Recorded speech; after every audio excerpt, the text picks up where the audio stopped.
Assalomu alaykum do'stlar. Shaykamdan telefoni Samsung Galaxy A55 5G. این تلفن 2024 اومده مدل نو.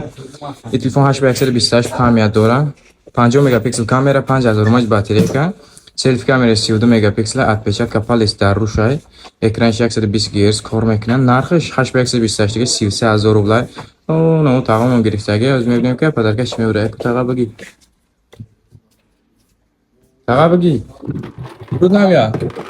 رود نمیاد اینا برا. اینا رود نمیاد وقتی. رود نمیاد برات. چند تا تاب گیریم. یک تا بگی مثلا. چی از اون دا بود تاب گیریم. خودمون 100,000 تلفن می‌فروشه. چهار تا دیگه کیسه. ناوشنیک ایرپودز پرو M17 فقط پدر کرد از این از استفاده کنه. وقت دایتونه.